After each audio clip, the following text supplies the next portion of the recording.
You may remember this moment. More than 3 years ago, I was reporting outside the UW hospital right about here, just as we were learning what was happening inside. A person in Dane County had tested for coronavirus, becoming the first confirmed case in Wisconsin and the 12th in the country. Health officials confirmed the first case of the coronavirus in Wisconsin, but maintain that risk is low to the public. No major threat in Dane County. That was the message from public health officials, at least on February 5th, 2020. Doctors here at the UW hospital tested the patient, though that person is not being cared for here tonight. That afternoon, Wisconsinites learned of the state's first confirmed case of COVID-19. Do you remember that day? Oh, vividly. So vividly. Every day through the pandemic, Janel Heinrich directed the community as the top official at Public Health Madison, Dane County. There wasn't a lot of risk at that time, given what we knew to be true. We didn't want people to panic because we didn't think that that was needed. And we want to be transparent that, what had been in the national news and the international news, it was closer to home. Heinrich describes how national experts guided the local initial response. She says the Centers for Disease Control was in her conference room. Literally on the call, on the phone, multiple times during the day with folks in Atlanta, trying to figure out who was going to take the test. How was that test going to get transported back? How quickly would we get those responses?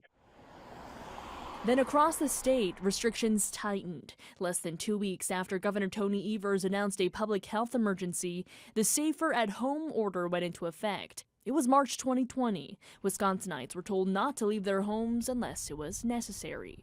It's the best thing we could have done at the time, but again, it was frightening.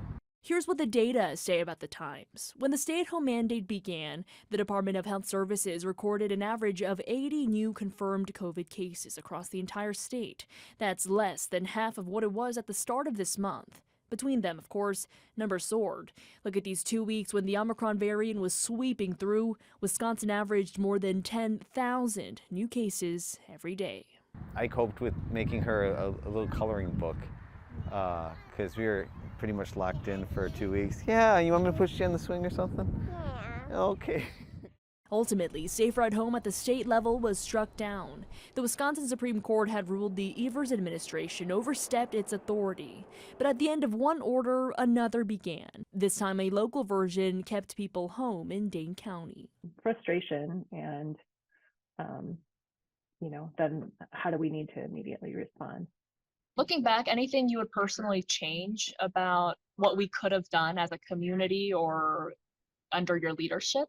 It's a hard question to answer because it's easy to think of things knowing what we know now. I don't know how much would have changed, and that doesn't mean that all decisions were good or perfect decisions, but it was based on the information that we had, the assessment of what was going on in the community, the resources that were available. In this case, the case of COVID, hindsight may not be as clear as 2020. In Madison, Michelle Beck, NBC 15 News.